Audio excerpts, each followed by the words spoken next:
This video will focus on the well-known theorist Jean Piaget. It will focus on his accomplishments and theories that have helped in shaping early childhood education, and how it can also help us as future educators. Piaget's career first took off at the early age of 15. Soon Piaget came to the realization that he wanted to focus upon child psychology and how their minds develop.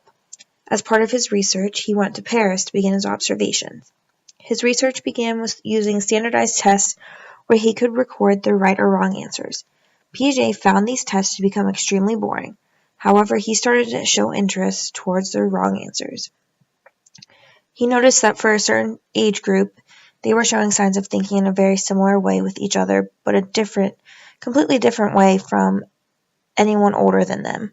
Apart from Piaget's research, he soon had 3 children that he took time off to care for. Soon after their birth of his 3rd child, he began focusing on children's mathematical and scientific understandings. A lot of the time, Piaget would observe his own children, since they were within the age range that he focused with. This research resulted in his cognitive developmental theory, which focuses on the way children think. Like I said before, Piaget used his own children to help him with his research. Piaget was able to determine 4 stages that people go through that help in cognitive development. For the teachers in early childhood, you can expect that the majority of your students will be going through the pre-operational stage of cognitive development. This means that you will be able to notice maturation in their language and an improvement in their memory and imagination. However, you will notice that their thinking is still done in a way that only involves their own perspective. They are not able to grasp the thought and ideas that come from their peers' points of view.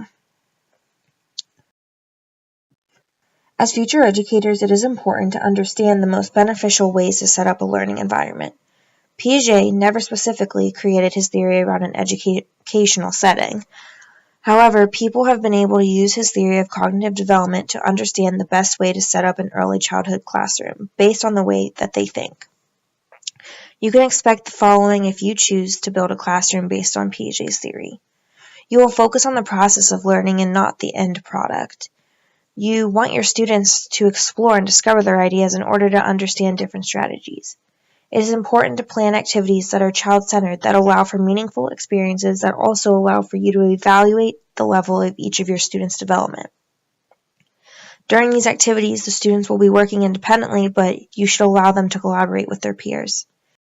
Your students can learn about different strategies and perspectives from their peers, which this will then help in guiding the children out of their egocentric ways of thinking. Recently, I performed a math lesson with my 1st graders that was a completely child-centered with almost no direct instruction. This will represent an example of how you can use Piaget's cognitive development theory across the curriculum. In this math activity, it was the students' job to sort some gems into at least 3 categories. The students were allowed to choose any way to sort their gems as long as they could explain why they chose to sort that way. I consistently reminded my students that there was no right or wrong way to sort their gems, which resulted in each of them beginning to think harder and about more ways that they could sort their gems, other than just simply color and shapes. I made sure I monitored all students as they worked independently, but I approached each student and asked them questions in order to gauge what they were thinking, and helping them expand their thinking. In the next 2 videos, you will see 2 of my students trying to explain their thinking process and how they chose to sort their gems. This student was sorting his gems by shape. In this video, I want you to focus more on the questions I asked him in order to help him expand his thinking. Do they have to be the same color?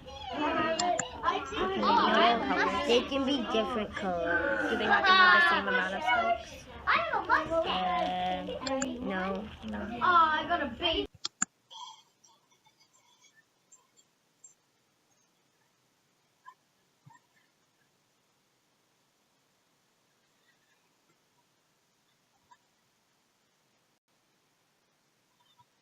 It looks like some of them look kind of... This student grouped her gems into themes and also some shapes. In the beginning of this video, I want you to recognize how I started by saying, I noticed that some of these look different from one another. When a teacher used this language with a student, it helps in avoiding any alterations in the student's original thinking. Squares with a circle if they stuff outdoors. there's food and Oh, I'm a spider. that I'm and birthday stuff, Hey, look at confetti, this. I'm a and these circle with holes, and the hearts, and these funky shapes, and the circle.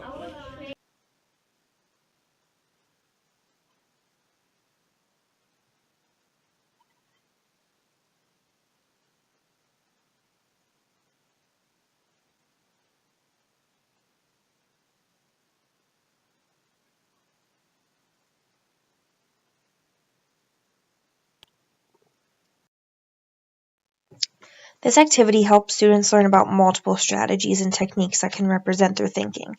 Activities like the example that was just shown incorporated Piaget's cognitive development theory. In order for us to incorporate Piaget's cognitive development theory, you will want to involve active exploration, developmentally appropriate instruction, and make sure that you are allowing the students to enhance their curiosity. You also want to give them the option of social interaction with their peers. Piaget's cognitive development theory can easily be integrated in an early childhood classroom. If you are a teacher who wishes to run a child-centered class learning environment, then Piaget's theory is something you would want to think about using in your classroom.